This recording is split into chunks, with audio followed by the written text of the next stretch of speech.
Allez, nous sommes à 49 personnes en ligne. À 50, on commence. Ah bah voilà, parfait. Comme quoi, il suffisait de sonner le glas. Alors, bonsoir à tous. Merci d'être parmi nous pour cette conférence Data Mine My Events, une conférence sur la data dans le secteur de l'événementiel. Ce soir, on va essayer de répondre à cette question. Allons-nous vers des expériences événementielles personnalisées? Alors, avec moi ce soir, pour en discuter, alors pardon, hop, je change juste de slide.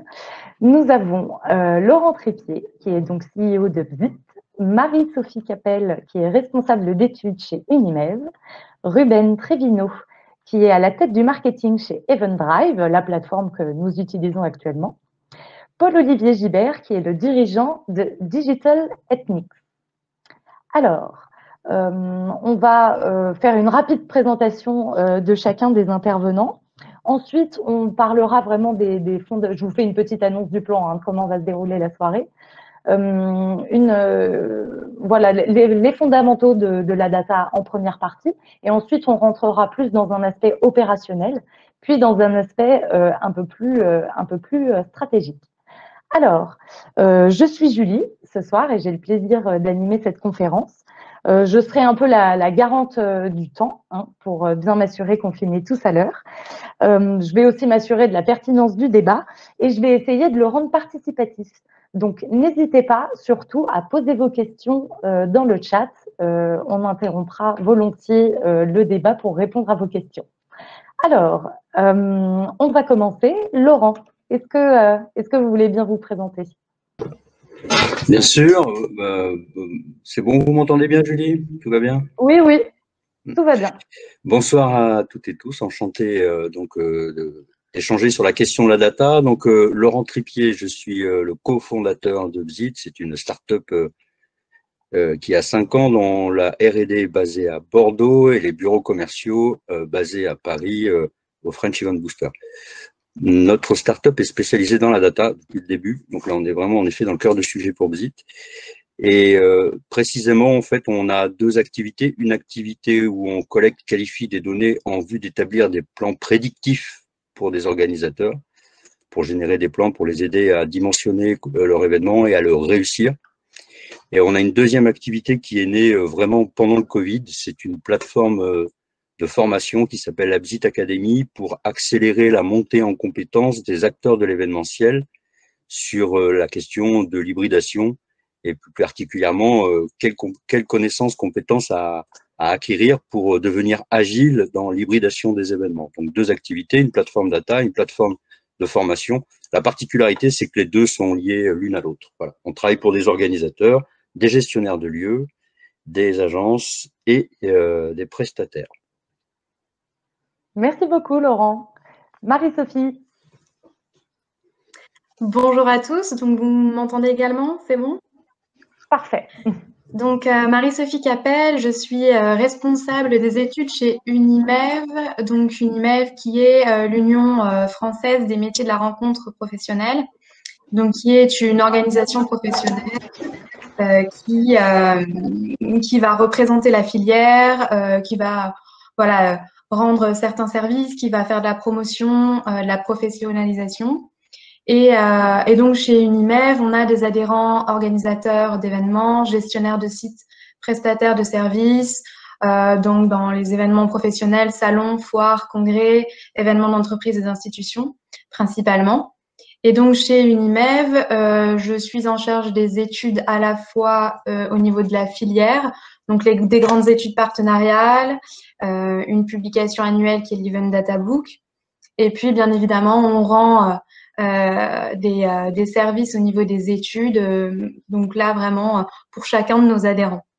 Voilà. Merci beaucoup, Marie-Sophie. Ruben, à vous. Bonjour à tous et à toutes. Donc, du coup, Ruben Trevino, je suis directeur marketing chez Eventdrive. Donc, Eventdrive, en fait, nous sommes une entreprise d'event tech, donc technologie événementielle, et on fournit une plateforme pour les organisateurs organisatrices d'événements pour gérer les événements en présentiel et notamment une énorme bascule vers le digital pour organiser des événements digitaux comme nous sommes en train de faire aujourd'hui. Et donc, du coup, moi, j'accompagne plutôt les event planners dans l'organisation de leurs événements à travers du contenu. Je fais pas mal de webinaires, pas mal de livres blancs.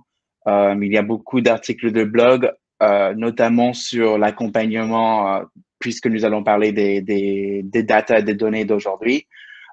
Quels sont les KPI à mesurer, des choses comme ça, parce que en fait, on rentre tous dans un nouvel territoire, on va dire. Et voilà pour moi. Merci beaucoup, Ruben. Et pour finir, Paul-Olivier. Paul-Olivier Gibert, donc je suis le fondateur et le dirigeant de Digitalytics. La société a été créée il y a une dizaine d'années pour travailler sur le numérique et plus particulièrement sur des questions liées à la data et de façon à permettre à ses clients d'être à l'aise et confortables avec l'utilisation des données, notamment avec le RGPD qui est arrivé il y a 2 ans et qui potentiellement peut coûter très cher. Super, merci beaucoup Paul-Olivier. Alors, juste avant de rentrer dans le vif du sujet, petite présentation de l'équipe grâce à qui nous sommes là ce soir. Donc, ils font partie des Bachelor Events Management première année. Il y a donc Lisa, Lauriane, Leïla et Kevin. Merci beaucoup à eux pour leur temps et leur organisation. Merci à tous pour votre attention et du coup, je vais arrêter tout de suite le partage d'écran. Voilà, super. Alors, pour commencer cette conférence, voilà, la data, c'est quelque chose, on est quand même familiarisé aujourd'hui. On a de plus en plus d'objets connectés qui collectent des données sur nous, sur notre quotidien, sur notre façon de vivre. Ces données, aujourd'hui, elles sont utilisées à des fins commerciales, mais j'aimerais savoir, vous, quelle est votre définition de la data ? Si on pouvait commencer par vous, Paul-Olivier. Alors, vous avez commencé sans ouvrir votre micro, attention. Oui, mais ça évitait les coups. Donc, pour revenir sur qu'est-ce que la data, c'est un sujet qui, a priori, n'est pas encore totalement épuisé, qui est un sujet de recherche. Ce qu'on peut dire, c'est un objet qui a au minimum 3 dimensions. Une première dimension informatique, ça passe par des bases de données, ça passe par des traitements, par un certain nombre de choses. Et puis deuxièmement, c'est un objet qui a une dimension mathématique, c'est-à-dire qu'on peut mettre en relation, qu'on peut formaliser les relations qui existent entre différents points, différents composants de données, et en déterminant ces relations, on peut avoir, entre autres, une capacité prédictive et puis une capacité d'analyse qui est beaucoup plus forte. Alors, le problème avec la data, c'est que c'est quelque chose qui, quelque part, n'a pas d'existence en elle-même et qui n'est que la représentation d'un autre objet et qui, là, peut avoir d'autres caractéristiques. C'est-à-dire qu'il y a des domaines où il y a beaucoup de données, c'est l'astrophysique. Ça ne pose pas exactement les mêmes problèmes que pour l'événementiel. Il y a aussi des dimensions, en particulier liées aux données qui se rattachent aux personnes, aux individus. Et là, on a un débat. Est-ce qu'on est sur quelque chose qui serait appropriable par les personnes, ou est-ce que l'on est face à quelque chose qui relève un petit peu des choses qui sont inaltérables, c'est-à-dire que le régime juridique des données à caractère personnel est globalement dans la même branche du droit que la protection du corps, que la protection de la personne en tant qu'individu, donc qui est une protection très forte. On a aussi un autre élément, c'est que la data, quand on la regarde comme élément de production, enfin matière première quelque part, on a un comportement qui est très différent. C'est-à-dire que un litre de pétrole, c'est un litre de pétrole, on peut faire ce qu'on peut faire avec un litre. Il n'y a pas forcément systématiquement des effets de seuil. ce que l'on a très rapidement et très fortement avec la data. Ensuite, la data, c'est le régime de propriété, que ce soit les meubles ou les immeubles, n'est pas forcément très pertinent parce que la data gagne en valeur en étant agrégée. Elle n'est pas détruite lorsqu'on l'utilise. Donc en fait, c'est un objet qui est un petit peu particulier et c'est les domaines dans lesquels on travaille, c'est-à-dire que l'existence de cette dimension mathématique permet de calculer des caractéristiques du jeu de données, notamment est-ce qu'il est à caractère personnel ou non, est-ce qu'il réidentifie les individus ou non. Et puis on peut également réfléchir et travailler sur la valeur qu'il peut apporter à travers son utilisation. Voilà globalement un petit peu notre point de vue. Merci beaucoup, Paul-Olivier. Du coup, Laurent, est-ce que vous auriez quelque chose à ajouter par rapport à cette définition et notamment, vous, comment est-ce qu'elle vous sert aujourd'hui chez Bzit? Donc là, ce qui est intéressant, c'est qu'on a eu un point de vue qui a mis en avant l'aspect mathématique, l'aspect juridique. C'est évidemment des données, c'est des aspects importants de la data. Côté Bzit, la data, c'est la matière première pour l'IA. En fait, pour nous, l'enjeu aujourd'hui, c'est de libérer la créativité des acteurs de l'événement, aussi bien des organisateurs que des exposants, que des gestionnaires de sites, ou des prestataires événementiels. Donc, juste, pardon, Laurent, excusez-moi, juste, Paul-Olivier, est-ce que vous pouvez juste couper votre micro, s'il vous plaît? Merci. Pardon, voilà. Laurent, reprenez. Donc, Julie, pour répondre à votre question, et vous avez bien pris soin dans votre question de dire au regard de Bzit, parce que la data, c'est vaste comme sujet. Donc moi, je vais aborder l'angle qui est aujourd'hui porté par Bzit. Pour Bzit, la data, c'est la créativité augmentée. Alors là, c'est un sujet sur lequel j'aimerais beaucoup exposer, parce que pour beaucoup, la data, ça a un côté froid. On a parlé de mathématiques, c'est quand même pas le domaine des sciences le plus chaud, même si j'aime beaucoup les mathématiques. Mais en parlant mathématiques, on pourrait penser qu'on est loin de la créativité. Or, nous, ce qu'on observe aujourd'hui, c'est qu'une fois qu'on a passé les étapes de comprendre la data, passé l'étape de les collecter, passé l'étape de les classifier, passer l'étape de les rendre compatibles à la réglementation, comme ça a été dit, c'est un formidable outil de créativité. Et pour finir, je ferai référence à l'aspect historique. Rappelons-nous ce qui s'est passé à l'époque de la Renaissance. À l'époque de la Renaissance, il y a eu une révolution industrielle qui a complètement libéré la créativité.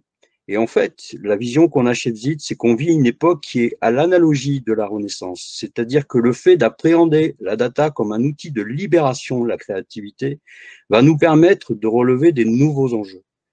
Parce qu'aujourd'hui, pour réaliser des événements à fort impact social, avec toutes les contraintes que la filière a, les contraintes sanitaires, les contraintes de mobilisation sociale, les contraintes de sécurité, je veux dire, pour relever ces enjeux-là, on va avoir besoin d'une créativité augmentée et collective. Et c'est ça pour nous que porte le potentiel de la data. Merci beaucoup, Laurent.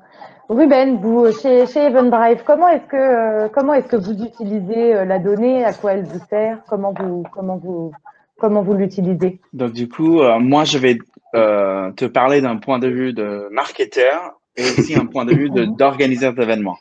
Donc, du coup, pour moi, la première chose la plus importante, c'est qu'en fait, je pense qu'il faudra, pour moi, la définition de data, c'est ce que nous allons, en fait, par rapport à nos objectifs SMART qu'on aura définis, en fait, au niveau de la société. C'est ces éléments que nous allons, à laquelle on va aller à la pêche. En fait, c'est ces éléments qui doivent justement correspondre avec tout ce que nos équipes de vente ou nos équipes marketing souhaitent exploiter.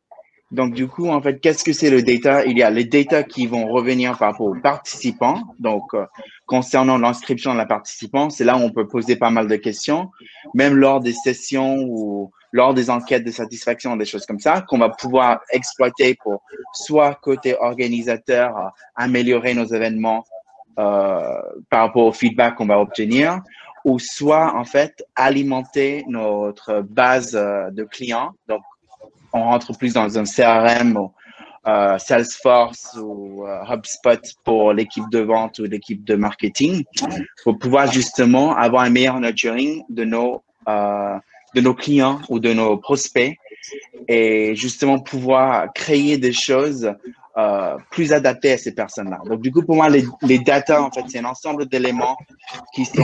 En fait, ça dépend de qui tu as devant toi. Si tu as le data.sales, c'est pas Pardon, du tout Ruben. pareil. Pardon, Ruben. Laurent, est-ce que vous pouvez couper votre micro, s'il vous plaît? C'est pas de souci. Pardon, Ruben. Non, t'inquiète Reprenez. pas. En fait, la définition d'une data va dépendre de la personne en fait que tu as devant toi. Donc, du coup, un marketeur, moi, les data, je peux exploiter plein de choses. En tant qu'event organizer, je peux exploiter d'autres choses. Et en tant que sales, je peux exploiter autre chose. Donc, du coup, en fait, l'idée, c'est que se mettre tous d'accord avec toutes les, on va dire, les stakeholders d'un événement pour savoir quelles sont les données qu'on souhaite obtenir et récolter avant de se lancer. Et donc, pour moi, ça, c'est la définition de data et ça peut être des chiffres comme ça peut être un nom d'une personne ou un titre de la personne. Et voilà. Merci beaucoup, Ruben. Et donc, on a eu plein de regards différents sur la data. Marie-Sophie, quel est le vôtre par rapport à l'Unimev? Alors, ce qui est bien, c'est que nous, on va aller justement chercher toute cette data. Donc, chez Unimev, on aura plus le regard en tant que filière. Donc, pour nous, en fait, la data, et c'est vrai que chacun d'entre vous le disait, on a tous un regard particulier sur la data. Et nous, en fait, c'est vraiment un matériel, en quelque sorte, un outil. Et en fait, ça va nous permettre d'aller faire des études, de faire des analyses.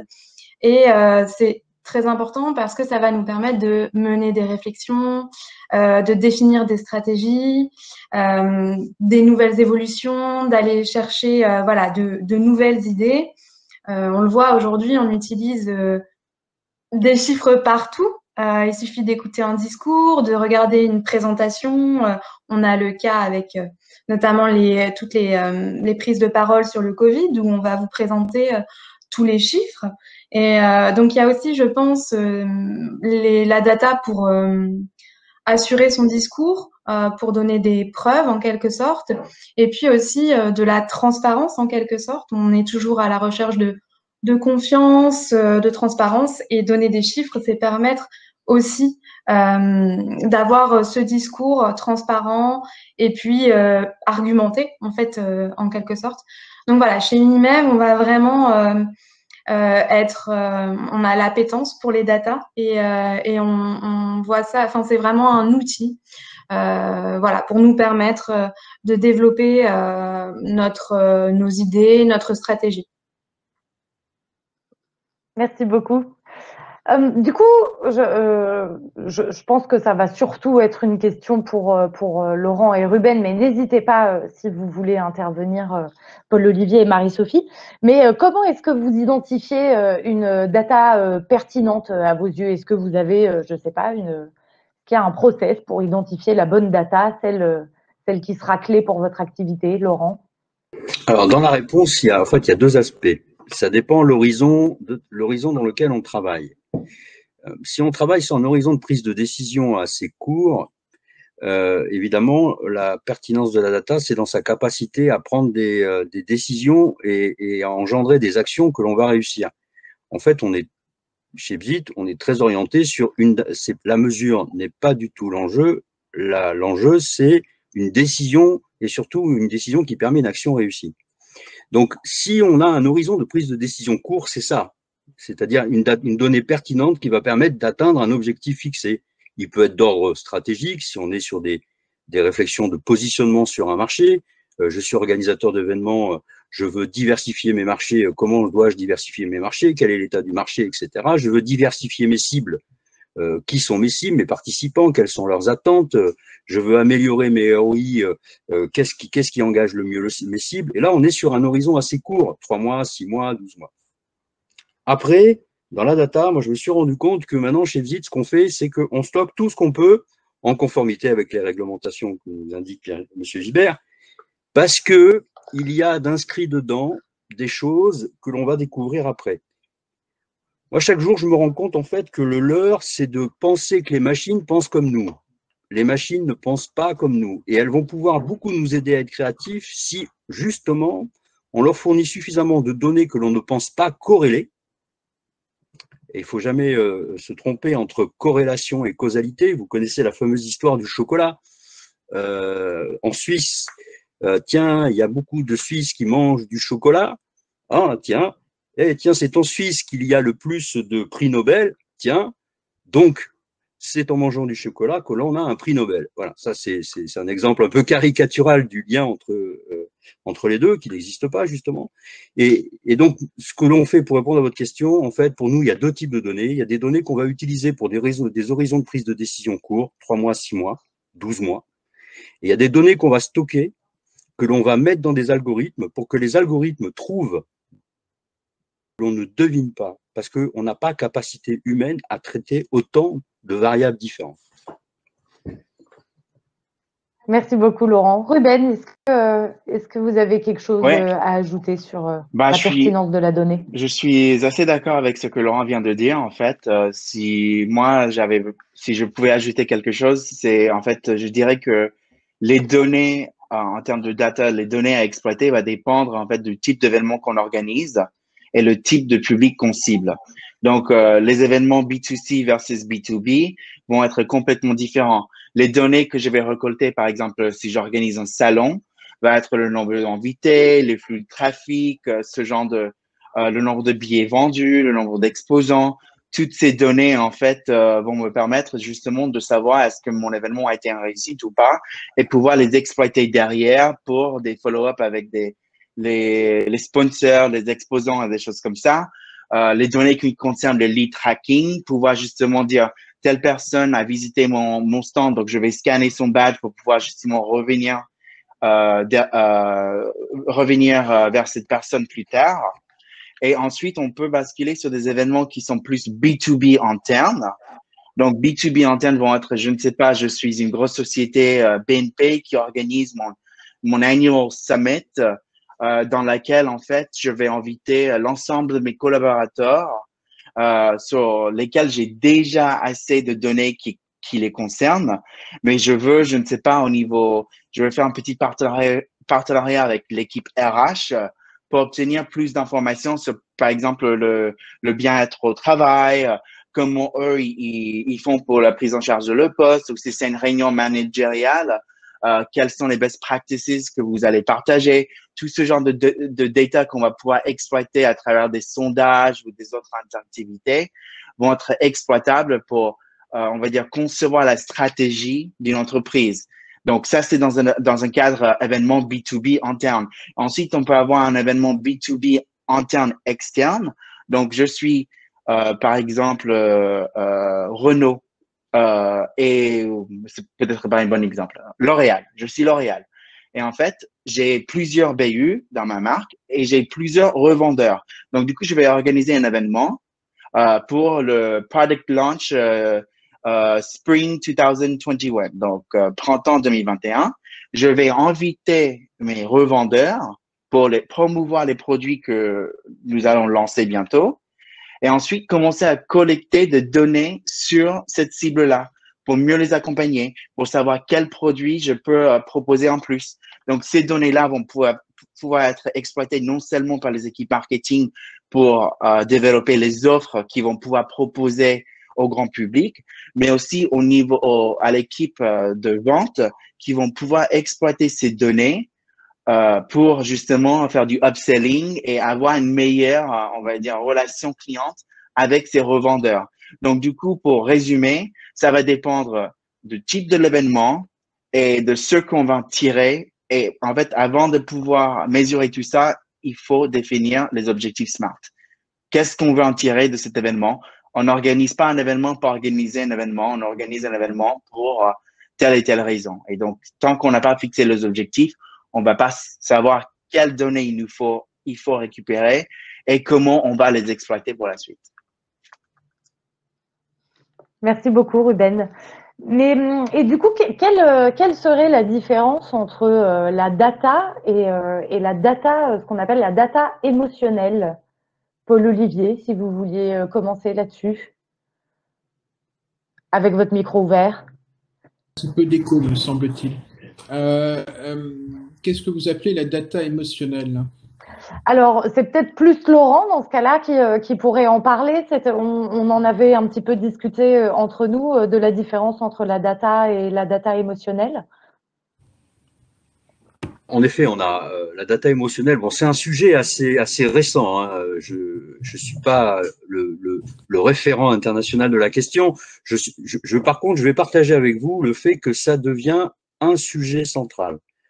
La data émotionnelle pour Bzit, c'est une expression d'un participant. Principalement, c'est plus des data émotionnelles de participants ou d'exposants, mais c'est quand même beaucoup plus centré sur un participant ou un potentiel participant, qui va nous permettre en fait de comprendre le plus tôt possible ce qui crée de l'émotion et surtout de l'adhésion par rapport à un futur événement.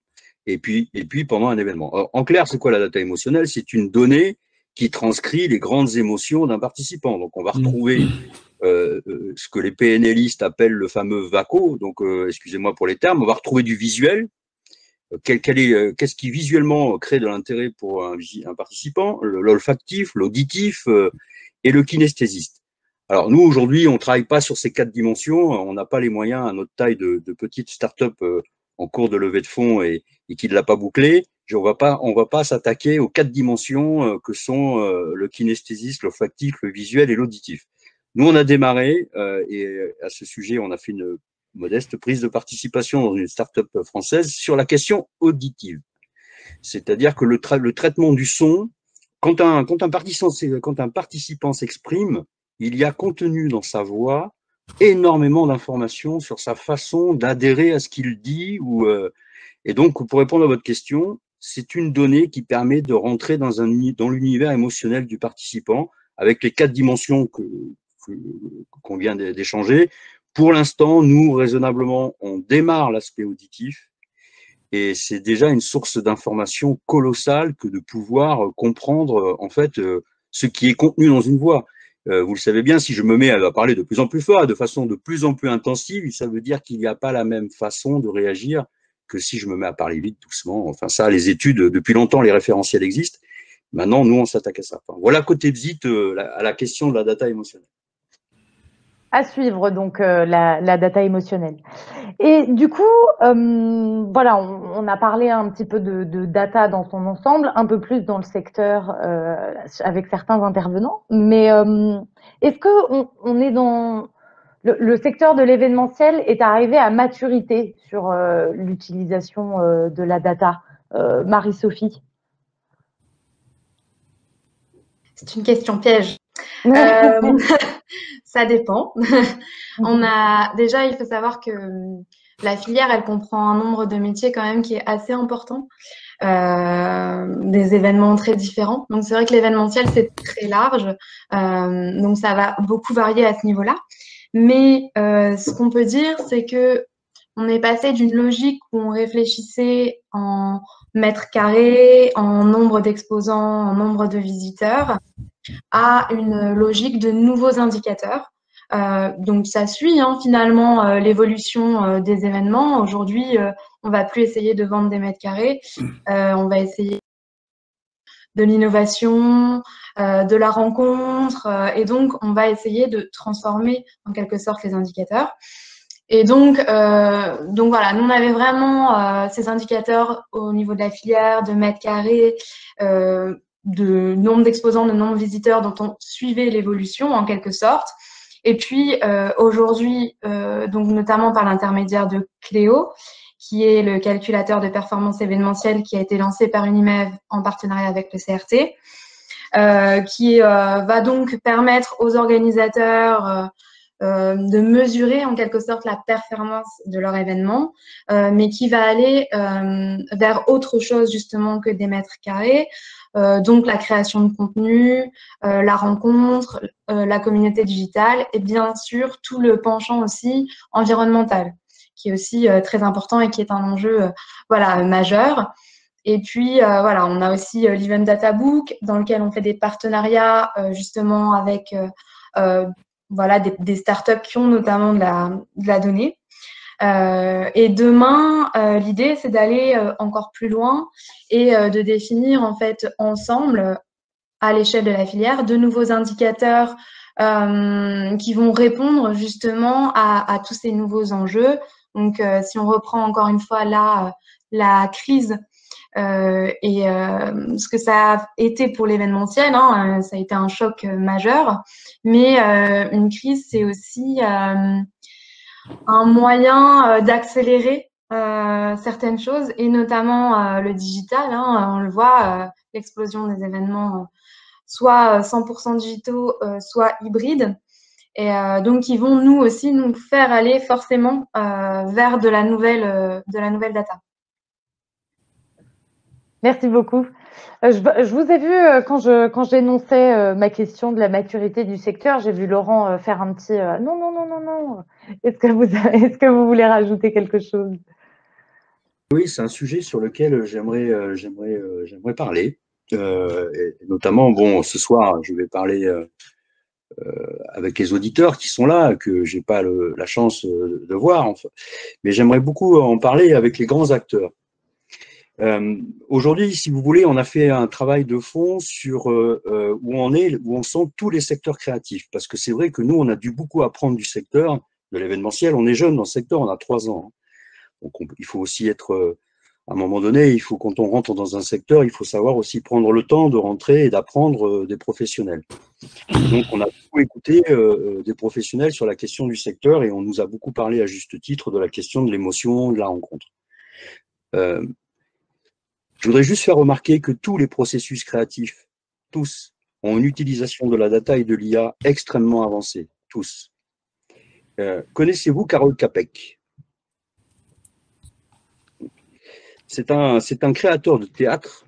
Donc là, on est bien dans une domaine d'émotion. Si je pense qu'il y a un art qui fait appel à l'émotion, c'est bien le théâtre. S'il y a un art qui fait bien appel à la rencontre avec son public, c'est bien le théâtre. Carole Capek, c'est un auteur de théâtre, je crois qu'il est polonais, il est des pays de l'Est, je vais faire attention, qui a écrit une pièce en 1921 qui a inventé le terme robot. Bien, pourquoi je parle de ça? Ben, tout simplement parce que c'était en 1921 et que l'année prochaine, on est en 2021. Ben, qu'est-ce qu'a fait l'université de Prague? Moi, j'aime beaucoup l'université de Prague, ils ont ce côté du sens du challenge, quoi. L'université de Prague a dit, ben, écoutez, pour rendre hommage à l'inventeur du mot robot, on va écrire pour la première fois une pièce de théâtre écrite par un robot. Ça va être joué en janvier 2021. Je vous invite en janvier 2021 à regarder ce qui va se passer parce que vous assisterez à la première pièce de théâtre écrite par un robot, jouée par des acteurs. Bon, c'est un côté un peu expérimental, vous allez me dire, on n'est pas encore à... Mais ce que je veux dire par là, c'est que je pense que, moi, ce que j'observe, c'est qu'il y a énormément à faire si on se décomplexe un peu par rapport à ça et qu'on voit dans la data et l'IA un accélérateur de créativité. Tous les secteurs artistiques le font, la musique le font, l'écriture le fait. Et je trouve que dans l'événement, on appréhende ça de façon moins créative que dans les autres secteurs. Voilà, c'est pour ça que je me suis permis de lever le doigt et de dire qu'une fois que j'ai dit ça, je ne peux pas me permettre de donner une leçon. Je dis simplement que nous, on prévoit et on cherche la marque qui voudra fêter ses 100 ans en 2021 avec un événement co-construit avec une IA. Donc, vous voyez, je lance un appel, j'en profite, une petite tribune au sein de la profession, et on va chercher, on a déjà des pistes, une marque qui fête ses 100 ans en 2021 et qui, je dirais, comprend qu'on peut concevoir aujourd'hui des événements en faisant appel à des processus co-créatifs, parce que ce que peut porter, je pense, un pays comme le nôtre, de par notre culture et de par notre façon de réglementer, c'est que c'est une IA collaborative. Donc, c'est un processus de production de data collaborative. Donc, c'est pour ça que je me suis permis, excusez-moi, de demander la parole sur ce sujet, qui est un sujet important pour Bzit.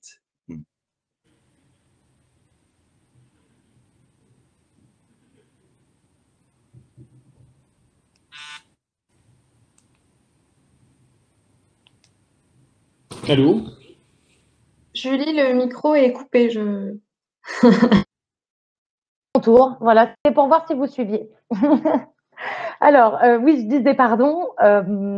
Paul-Olivier, est-ce que vous avez un regard, vous, sur la filière événementielle, sachant que vous avez un regard un peu plus global, je dirais, sur la donnée et sur le digital?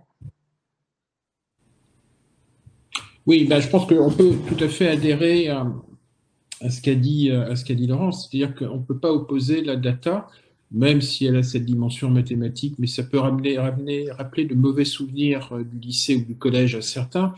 En fait, les mathématiques, c'est un univers de créativité absolue, et il ne faut pas confondre deux choses, qui est la rigueur de la démonstration mathématique, qui, elle, est très structurée, de la création et de l'idée mathématique qui apparaît elle-même et qui, là, on peut penser qu'elle fonctionne à peu près comme les autres missions et les autres fonctions créatives.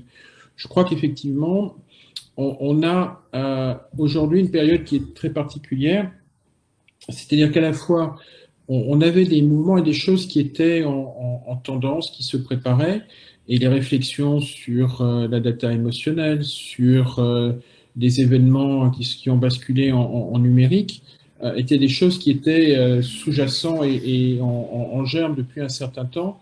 Et simplement, on a eu une pression de nécessité pour la mise en place de ce type d'événement. Et on s'aperçoit que ça apporte beaucoup de choses. C'est-à-dire que, je vais prendre deux exemples personnels. Je préside une association de professionnels de DPO, la FCDP, qui a 6000 adhérents. On a basculé notre assemblée générale d'une réunion physique à une réunion virtuelle. Et en tant que président, il y a quelque chose qui m'a beaucoup intéressé, c'est que les questions étaient plus nombreuses et à la limite plus incisives qu'elles ne l'étaient lors des réunions physiques. Alors on n'avait pas de service d'ordre, c'était tout simplement le fait que se lever dans une salle pour poser une question, ben, c'est pas simple. Poser une question derrière son écran, c'est beaucoup plus simple. Et puis la deuxième chose, là j'ai participé il y a quelques jours à un salon de recrutement et qui se tenait en présentiel les années précédentes. Et là, ça s'est fait uniquement en numérique. Et en fait, la qualité de l'événement, là aussi, était extrêmement différente. C'est-à-dire que au lieu d'avoir un flux un petit peu aléatoire et sympathique de candidats qui arrivaient, qui faisaient la file avant d'arriver au stand, on a eu moins de rendez-vous, mais qualifiés et documentés. C'est-à-dire qu'on a vu pendant 15 minutes les candidats qui arrivaient avec leur CV et qui avaient vu une présentation de la société. Donc en fait, on a eu des échanges qui étaient beaucoup plus riches. Donc en fait, on a cette bascule et qui effectivement vont laisser place à beaucoup de choses en matière de créativité et de développement. La limite, c'est que c'est à la fois l'intérêt de la démarche, pour reprendre l'exemple des data émotionnelles. Quand on communique sur des mètres carrés, des nombres d'exposants ou ce genre de choses, on ne communique pas sur quelque chose qui est potentiellement dangereux et embêtant pour les individus. À partir du moment où on commence à communiquer sur des émotions, soit ça reste agrégé, et dans ce cas-là, bah, ça veut dire que les gens sont contents ou pas contents. Ensuite, si on redescend sur un niveau individuel, là, ça peut devenir un petit peu plus discutable et c'est là qu'on rencontre la contrainte du RGPD. Mais je ne veux pas monopoliser la parole. Mais non, mais du coup, c'est moi qui vais vous le demander. Est-ce que vous pouvez nous en dire un peu plus, s'il vous plaît, sur la RGPD, s'il vous plaît? Alors, c'est pas la RGPD, c'est le RGPD, parce que c'est le règlement général. Alors, en anglais, c'est the GDPR, mais a priori, c'est plutôt neutre, contrairement au bateau. Et le RGPD, c'est le règlement général sur la protection des données. Donc, c'est le texte qui a vocation à unifier cette réglementation au niveau européen et qui est dans la continuité de ce qui existait avant avec la loi informatique et liberté. Les principes de base sont relativement simples, c'est-à-dire que les données sont un attribut de la personne, enfin les données qui permettent d'identifier la personne sont un attribut de celle-ci, et à ce titre-là, ne peuvent pas être traitées de manière totalement soumise au bon plaisir des uns et des réutilisateurs, qui a un certain nombre de règles et plus de principes à respecter, comme un principe de proportionnalité, c'est-à-dire que suivre l'efficacité d'un salon ne doit pas descendre sur un degré de connaissance de la perception de l'individu qui pourrait être jugé comme excessive.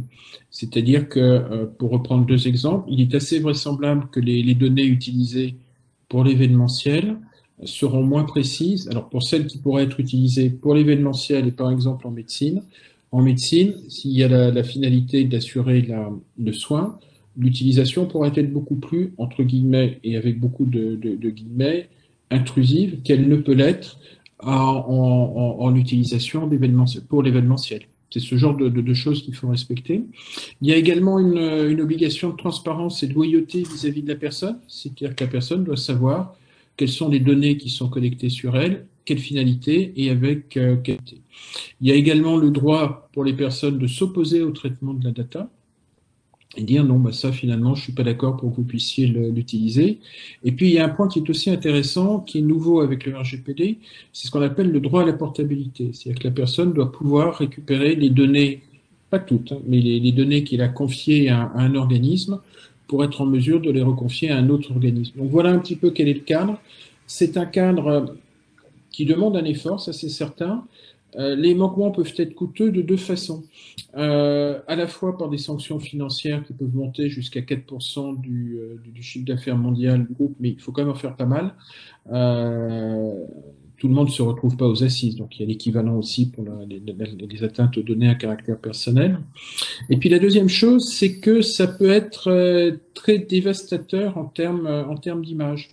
Et ça varie suivant les secteurs. C'est-à-dire qu'il y a des gens qui sont relativement intrusifs dans l'utilisation des données personnelles, qui éventuellement se font taper sur les doigts par des régulateurs comme la CNIL en France, mais qui s'en sortent relativement bien. Et il y en a d'autres pour qui c'est une perte de confiance extrêmement violente, avec une crise qu'ils mettent plusieurs mois ou plusieurs années à surmonter.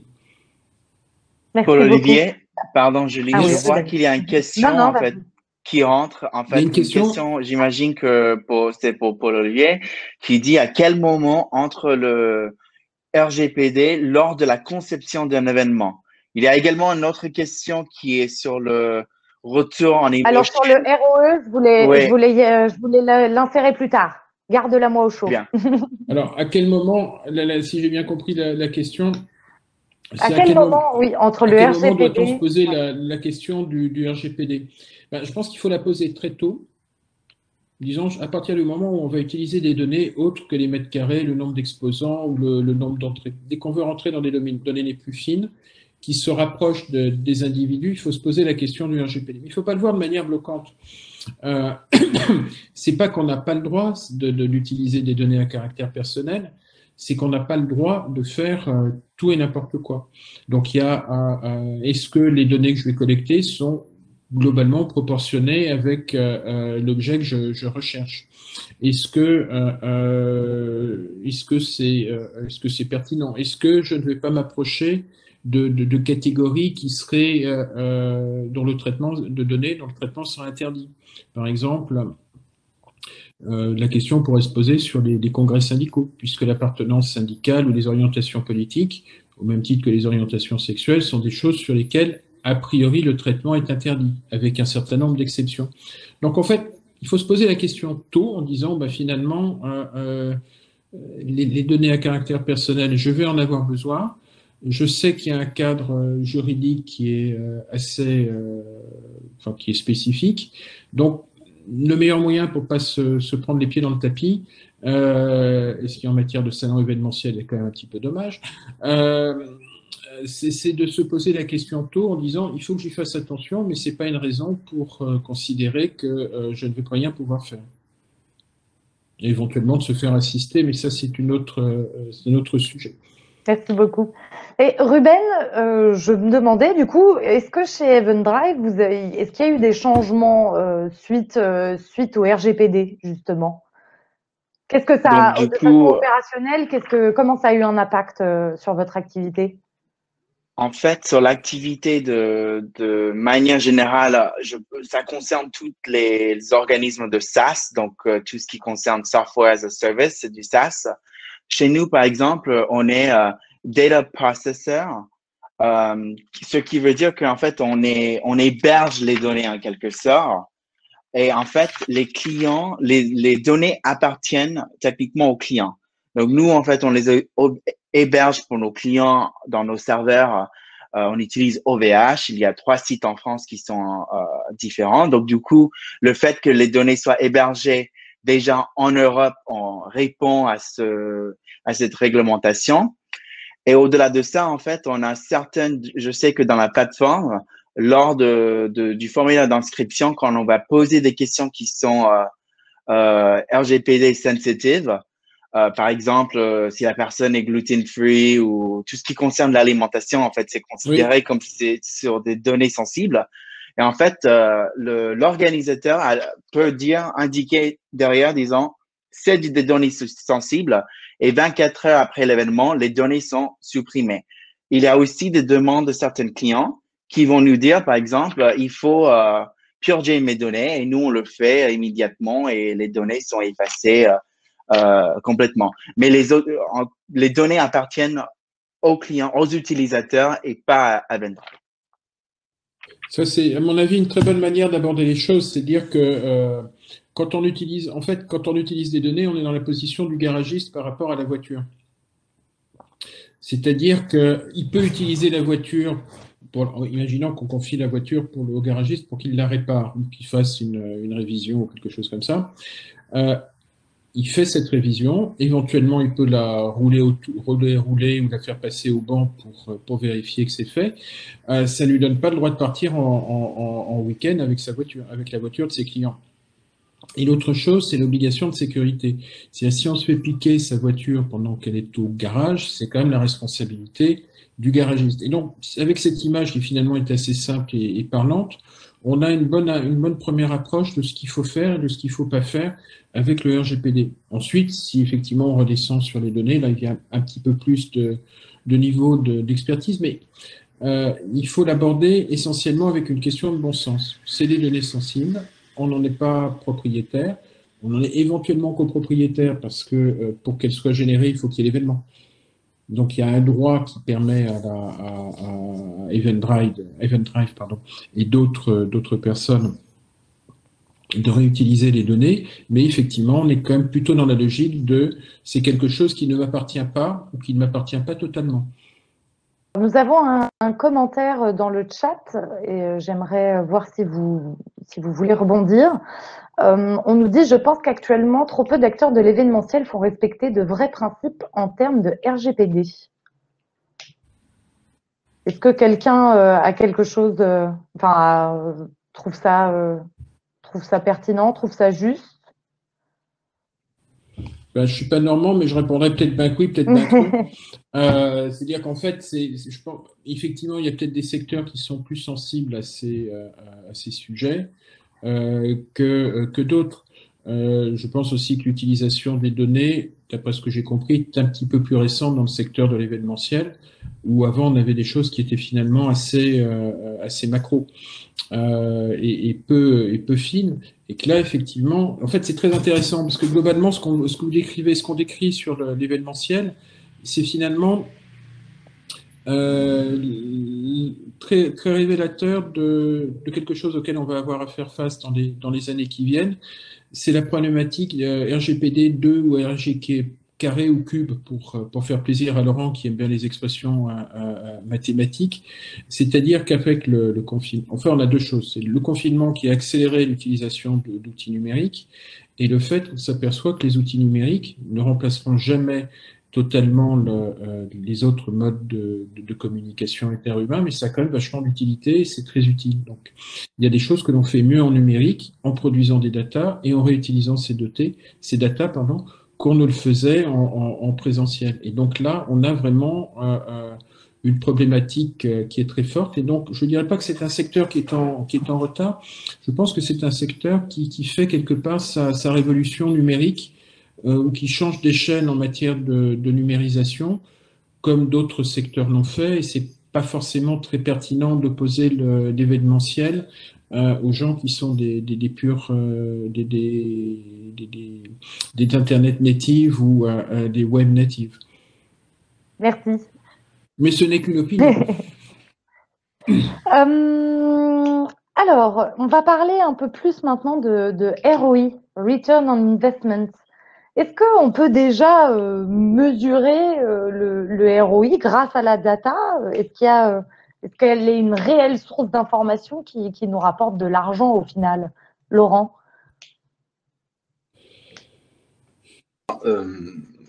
Évidemment, c'est un sujet où je vais vous dire oui, parce que c'est quand même un sujet sur lequel nous, ça fait 3 ans qu'on planche pour proposer un référentiel de mesure de ROI. Bon, maintenant, quand on dit ROI, un ROI, ça ne se résume pas à une valeur. Quand vous analysez une entreprise, le ROI d'une entreprise, vous l'analysez pas avec simplement le chiffre d'affaires. Vous allez avoir plusieurs indicateurs pour comprendre ce qui fait la particularité de l'entreprise que vous analysez. Donc, il faut appréhender le ROI avec la même diversité. Il n'y a pas un ROI pour analyser un événement. Il y en a plusieurs. Par rapport à ça, nous, il y en a certains que maintenant on mesure très précisément. Et non seulement on les mesure très précisément, mais on les mesure de façon quasiment un peu universelle, parce qu'on peut les mesurer même sur des événements où on n'est pas présent. Donc, le digital permet une certaine universalité de la mesure. C'est-à-dire qu'on peut dire cet événement qui a lieu à Barcelone, son ROI comparé à l'événement qui a lieu à Paris et comparé à celui qui a lieu à Hannover ou celui qui a lieu à Dubaï. Donc la réponse, elle est sur certains indicateurs de ROI. Aujourd'hui, il y a une vraie maturité parce qu'il y a même une universalité de la mesure. Alors, évidemment, sauf dans 2 pays du monde, en tout cas pour Bzit, il n'y a que 2 pays où on ne peut pas travailler, nous, c'est la Chine et la Russie. Mais si vous mettez de côté la Chine et la Russie, à part ces pays-là, on est en capacité de produire, et on le fait régulièrement, on l'a fait pour le compte de l'UNIMEV sur une partie, et on remercie beaucoup l'UNIMEV de nous avoir associés à cette réflexion sur le Event Data Book, la prochaine édition qui va parler. Je laisserai Sophie en parler plus en détail. Mais donc, nous, on dit oui, aujourd'hui, il y a une vraie maturité pour mesurer certains indicateurs de ROI. Et là, c'est prêt, c'est industriel, ça compare, ça dit ce qui est bon, ça dit ce qui est moyen, ça dit ce qui est très mauvais. Et il y a déjà des aspects, des enseignements très forts à en tirer sur certains domaines de filière. Je n'en dirai pas plus ce soir, je laisserai Marie-Sophie et Unimev utiliser les datas qu'on a remontées. Par contre, il y a encore beaucoup d'innovations à faire. C'est-à-dire qu'il y a, étant donné que la diversité des données, vous avez parlé de données émotionnelles, il y a aussi une diversité de données qui arrive. Les tapis au sol sont connectés. Il y a des confrères qui ont sorti des solutions de comptage au sol connecté. Donc, on a aussi une révolution permanente de sources de données. Donc, c'est-à-dire que la question des ROI est une question d'évolution sans fin, parce que la source des données va évoluer.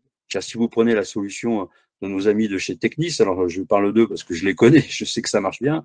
Si vous mettez un tapis au sol Technis, ça va compter précisément. Il y a 3 ans, on n'avait pas ça, donc on ne pouvait pas compter aussi vite et en temps réel. Donc vous voyez bien qu'il y a une accélération de sources de données qui fait qu'il y aura toujours des nouveaux ROI. Par contre, il y en a des aujourd'hui qui sont extrêmement fiables, qui permettent une comparaison, encore une fois, internationale. Et je pense que là, on a ensemble, acteurs du digital et professionnels de l'événementiel, on a encore beaucoup enfin déjà, on a à partager ce patrimoine, et puis on a encore des choses à inventer, c'est sûr. Et Sophie, est-ce que vous souhaitez rebondir sur les propos de Laurent? Oui, tout à fait. Je m'entends en écho. Alors déjà, pour revenir sur le ROI, nous, c'est vrai que c'est un indicateur qu'on avait eu la chance de pouvoir mesurer. Alors bien sûr, à un instant T, puisque c'était lors d'une étude partenariale. Mais en effet, c'est quelque chose ça qui est calculé depuis un moment. Cette étude, elle date de 2015 et globalement, c'était un ROI de 8, c'est-à-dire pour 1 euro investi, 8 euros de retour. Mais en effet, et là, je rejoins Laurent. Je pense que c'est amené à tout le temps évoluer, qu'aujourd'hui, le ROI, il est plus uniquement sur l'euro investi.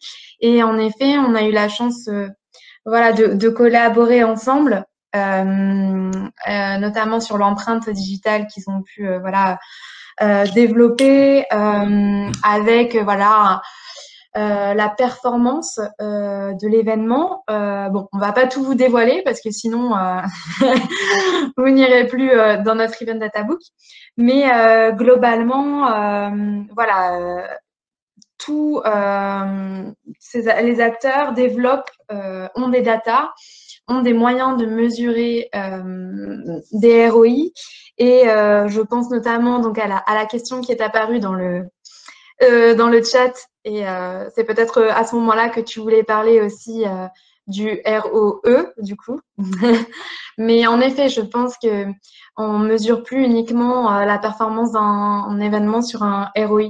Tout simplement parce qu'on a plein d'objectifs différents en venant sur un événement et pas uniquement business.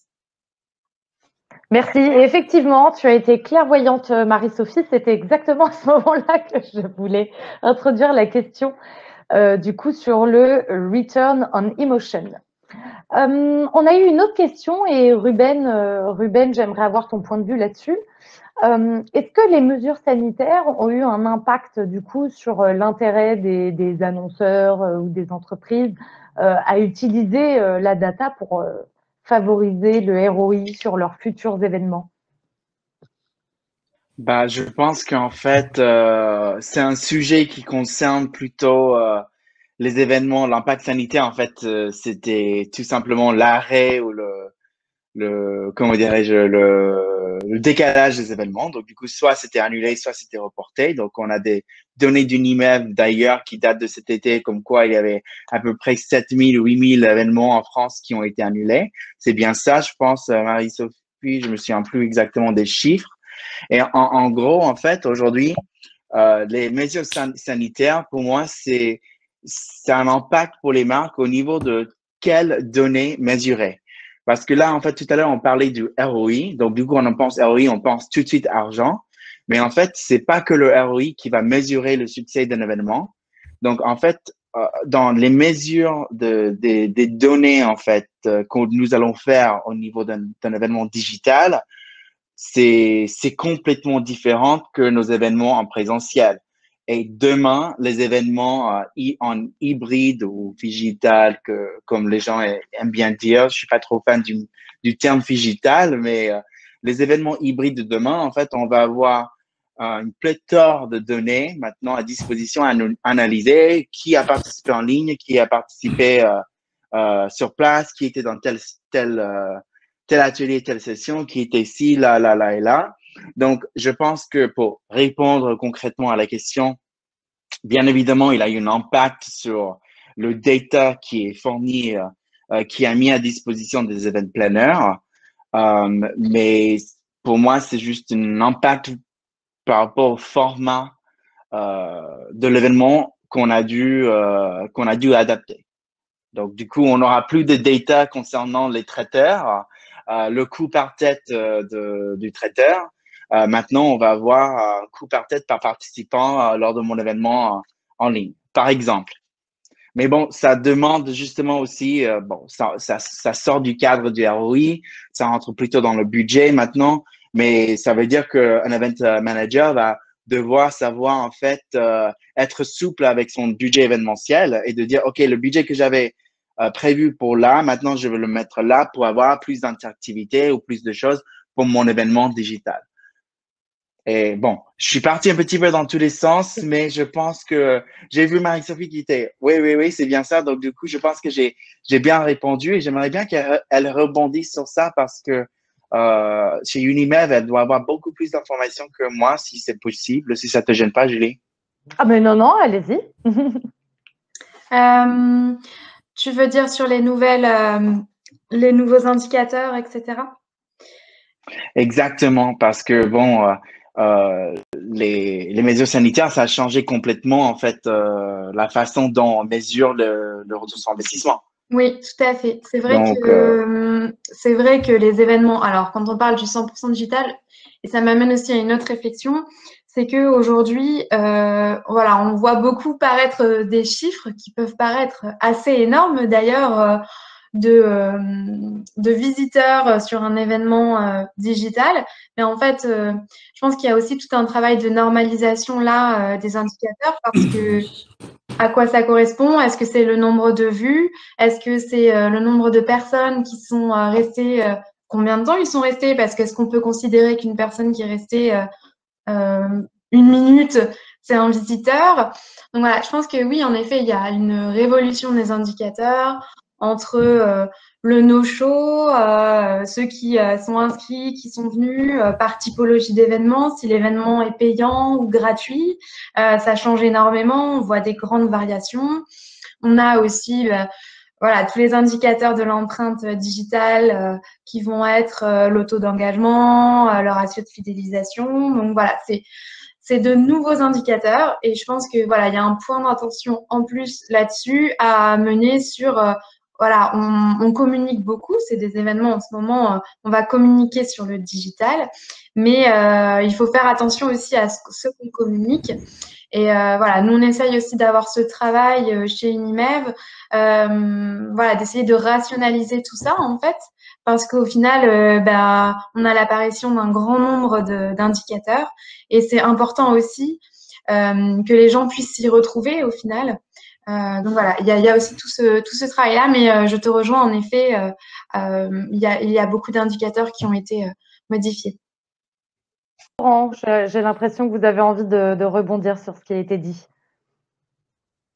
Pour aller tout à fait dans la continuité de ce qu'a dit Marie-Sophie, ce que je trouve intéressant dans la réflexion sur le ROI, là, je partage avec vous, nous, les compléments d'informations que nous demandent nos clients sur les événements sur lesquels on intervient en monitoring.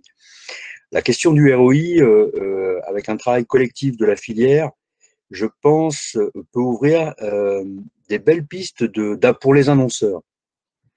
C'est-à-dire que les annonceurs, en tout cas nous ceux qui sont sur les événements où on travaille, sont extrêmement demandeurs d'informations par rapport à ça.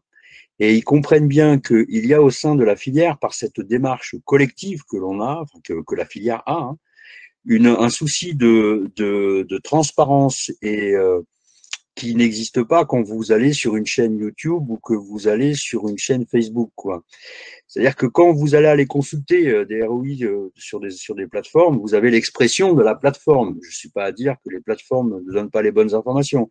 Je dis simplement que vous avez une information de ROI digital qui vous est donnée par l'opérateur de la solution. Donc évidemment, il fait des choix, l'opérateur de la solution. Il va faire des choix de ROI qui sont ceux qu'il a voulu mettre. Alors après, l'intérêt de la démarche collective de ROI qui est menée par la filière, c'est qu'elle amène à l'annonceur un recul. Et que donc c'est un groupement d'acteurs qui réfléchit à des indicateurs pour donner de la vérité, de la transparence et de la performance. Moi, ce que je note, c'est que le digital, l'arrivée du digital dans la question du ROI ouvre des nouveaux annonceurs. Mais nous, clairement, on voit arriver sur des événements des nouveaux annonceurs et on voit des annonceurs être prêts à rediscuter de leur engagement sous réserve de comprendre la mesure. Donc il y a en effet un vrai travail de pédagogie. Marie-Sophie en a fait l'analogie, c'est la fameuse question des vues.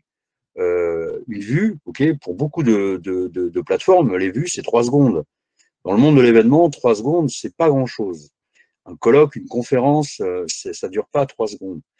Et donc, je trouve que là, il y a un sujet sur la question du ROI à destination des annonceurs, un travail collectif de façon qui peut dynamiser l'ensemble des acteurs, nous en tant que offreurs de solutions digitales et les organisateurs et les annonceurs, et que cette démarche collective qui est portée par la filière apporte une création de valeur parce qu'elle apporte de la transparence et le fait qu'on prend du recul et on construit collectivement un référentiel.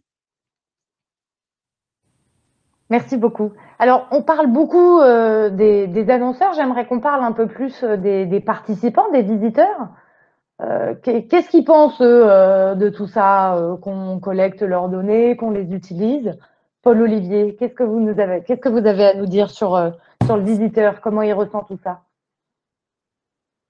Alors, tout d'abord, le visiteur, il faudrait qu'il soit informé Ben ça, du fait qu'on on n'en collecte parle pas, des données sur lui et qu'on mesure un certain nombre de choses. Le RGPD, Pardon? justement, c'est pas un petit peu relié avec cette notion? Alors, le RGPD pose des principes. C'est aux responsables de traitement, donc aux organisateurs d'événements, de les appliquer. Donc, en fait, il y a effectivement une obligation de transparence. Ensuite, cette obligation de transparence, il faut aussi la relativiser. C'est-à-dire qu'il faut que la personne qui a besoin qui souhaite avoir cette information puisse l'avoir et l'avoir de manière facile. Ensuite, il n'est pas question, enfin c'est contre-productif que de demander à quelqu'un de remplir un document avec 75 cases pour expliquer qu'il est d'accord sur telle ou telle donnée dont il ne comprendra pas nécessairement la nature. Donc je crois qu'effectivement, il faut être transparent là-dessus. Et c'est aussi la question de la réutilisation de ces données.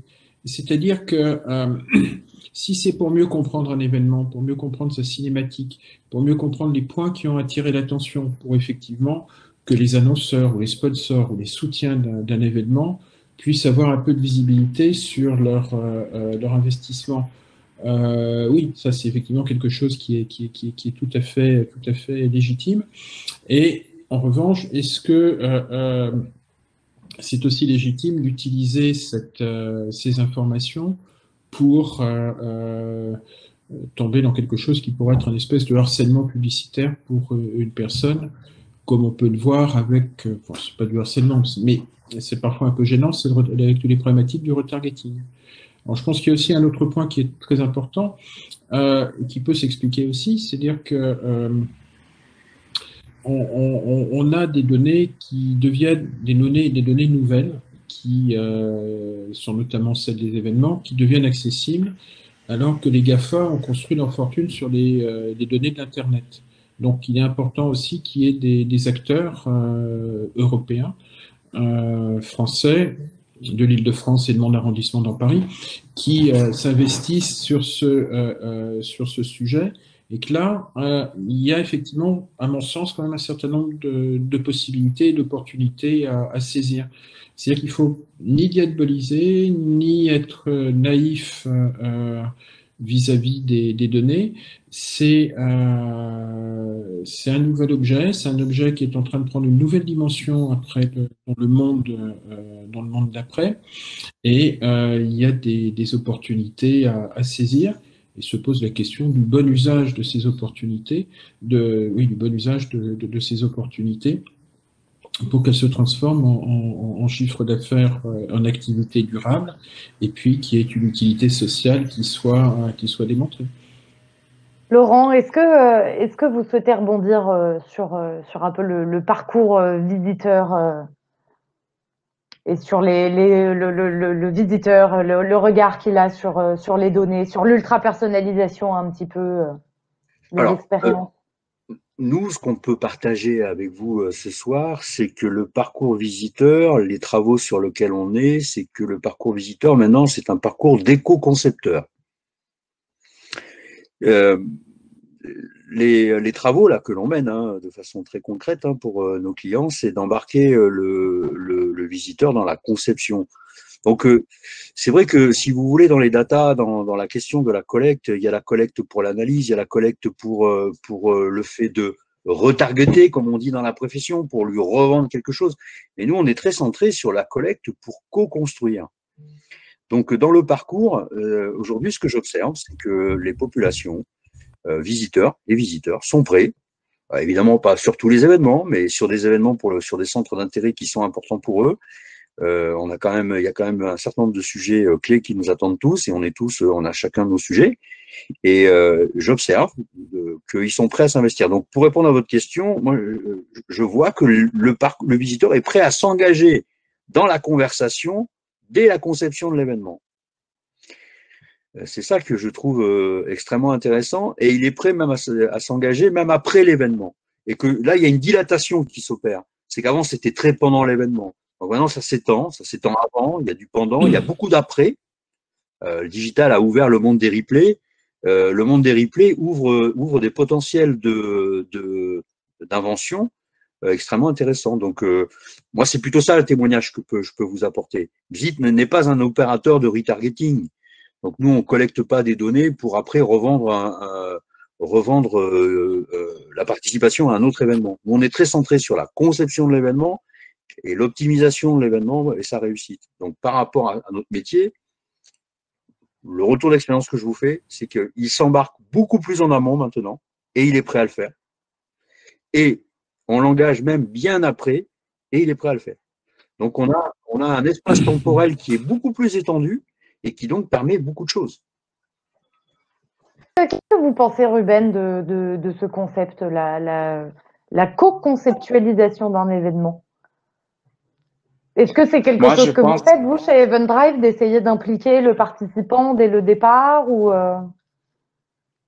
Oui, bah après nous, encore une fois, on met à disposition notre plateforme. Donc du coup, c'est aux organisateurs qui sont responsables d'alerter les participants sur ces enjeux-là concernant la collecte des informations.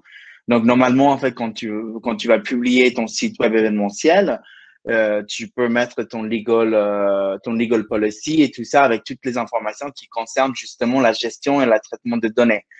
Après, on est tous d'accord qu'en tant qu'utilisateur web lambda, le moment où on va remplir un formulaire, en quelque sorte, on donne nos données. Donc, du coup, on sait derrière qu'elles vont être exploitées. Donc, moi, d'un point de vue participant, par exemple, je ne sais pas pour vous, mais j'en ai marre à chaque fois que je visite un site web, c'est j'accepte les cookies, j'accepte les cookies, j'accepte les cookies. Et je me suis dit, mais ok, c'est bon, j'accepte les cookies parce que moi, je fais partie des gens qui sont peut-être moins parano par rapport au traitement de mes données parce que je pars sur le principe que les big data, les Google et tout ça, Microsoft, ils savent tout sur nous, hein, soyons honnêtes. Il y a beaucoup d'informations, beaucoup de data qui existent déjà. Et on oublie en tant que consommateur, en tant que participant, que rien n'est gratuit en fait. Quand on s'inscrit sur Twitter, quand on s'inscrit sur Facebook, sur des choses, des événements gratuits, des choses comme ça, c'est en échange pour nos informations en fait. Il n'y a rien de gratuit. Peut-être Paul Olivier va me dire non, c'est pas ça, mais je pense qu'en fait, en tout ce qui concerne le RGPD, ça embête énormément les sociétés. Ça embête les sociétés qui montent en co-conception des événements avec des exposants ou avec des sponsors. Comment est-ce qu'on passe justement les informations des personnes inscrites à tel événement, machin. Et aussi, ça embête pour les participants. Hein. Moi, parfois, pour moi, ça m'embête parfois de recevoir, comment dirais-je, de devoir cliquer, j'accepte à droite et à gauche. Après, j'apprécie le bouton désabonner, de pouvoir me désabonner. Mais ça, on l'a depuis même avant le RGPD. On l'a depuis très longtemps et on se connaît pas depuis très longtemps, mais je me permets de te tutoyer si tu es d'accord. Autrement, on retourne au vouvoiement oui. sans difficulté. Non, je pense que faire j'appuie sur un bouton pour valider que c'est pas ça. C'est pas la mise en place de boutons permettant de valider et d'avoir des trucs mûches de pseudo-accords dans tous les sens. Qui sont une utilisation performante du RGPD. Je pense que le premier point, c'est de dire que finalement, les données, on n'en est pas pleinement propriétaire, même si on peut avoir un droit parce qu'on a contribué à leur création. Et l'autre idée, mais finalement, c'est une notion un petit peu de respect de l'autre. C'est-à-dire que si je veux faire de la co-conception, il faut que je respecte un petit peu les personnes avec qui je travaille, que ce soit les annonceurs ou pas les annonceurs, les exposants, pardon, ou les visiteurs potentiels. Alors, juste du coup, avant de conclure cette conférence, parce qu'il nous reste encore 12 minutes ensemble, j'aimerais qu'on voit un petit peu les limites de tout ça, parce qu'il y en a forcément. C'est-à-dire, on va du coup vers une ultra-personnalisation des événements grâce donc à la data. Mais il n'y a pas une limite à tout ça. Il y a le hasard aussi. Le hasard fait une belle part des choses. Alors, Paul Olivier nous parlait de son salon tout à l'heure où effectivement il y avait plus de leads qualifiés, etc.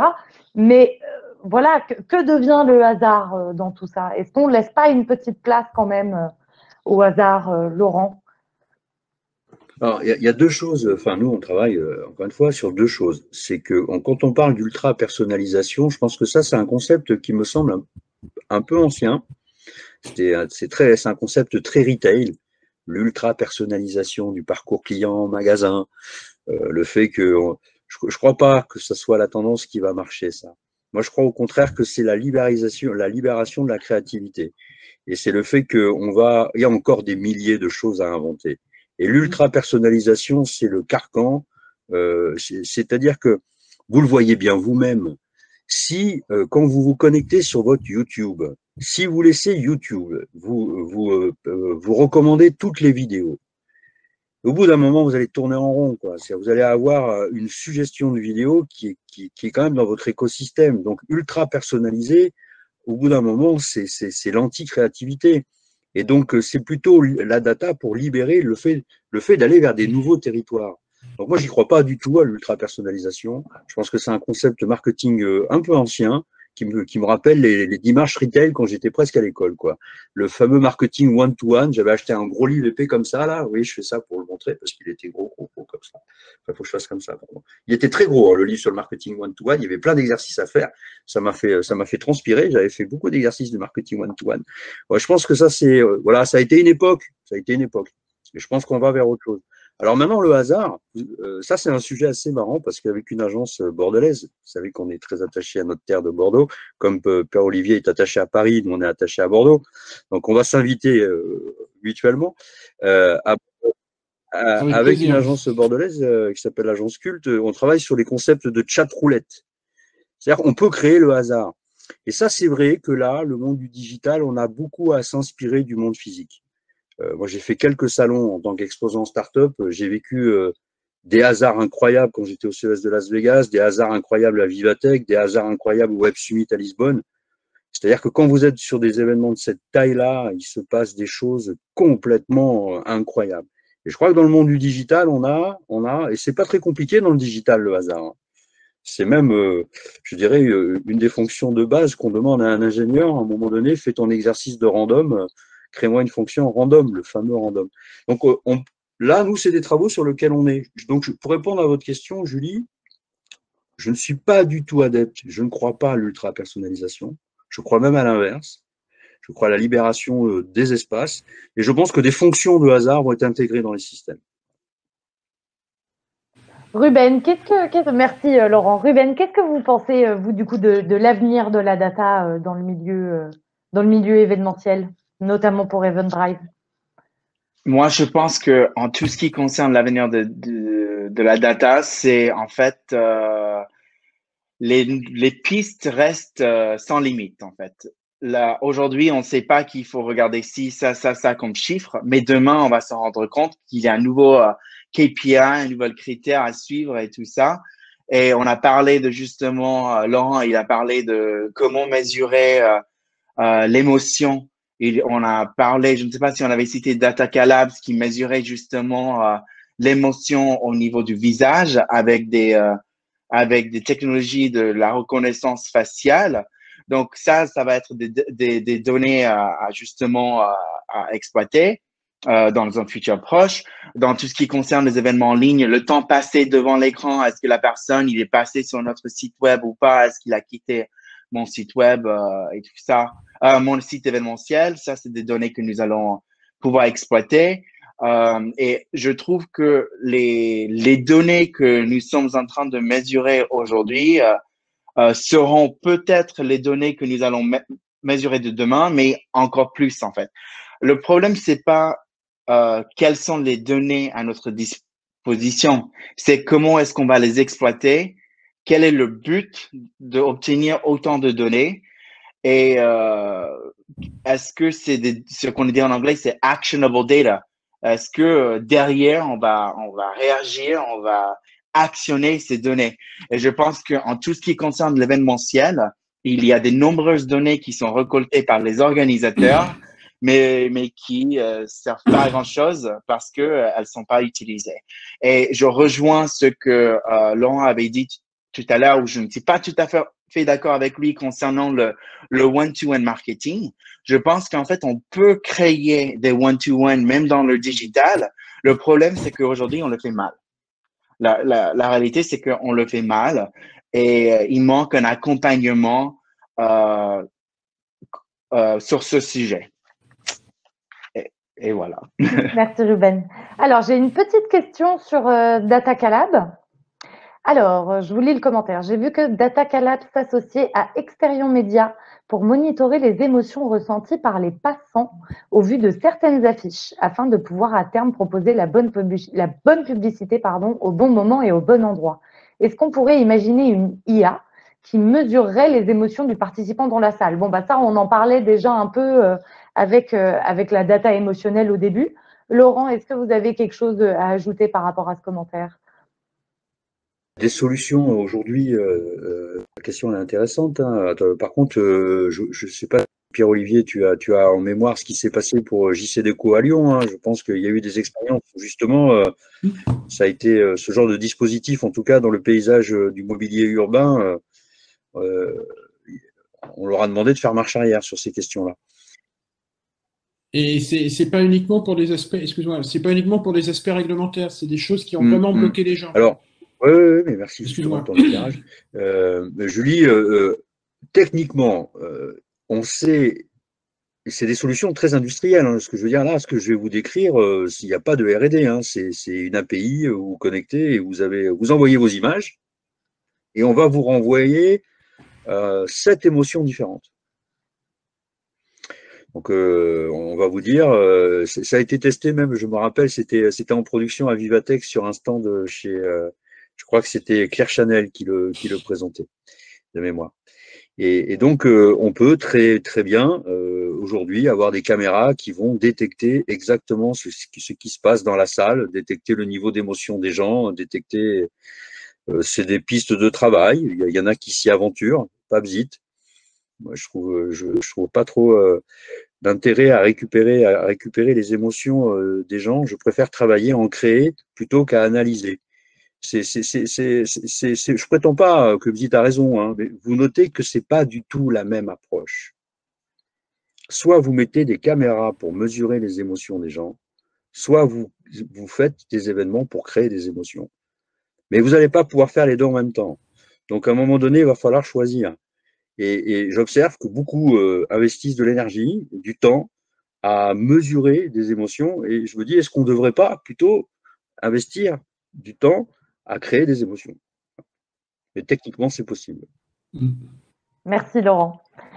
C'est beau, hein, ce que tu viens de dire. Effectivement, c'était plein de poésie.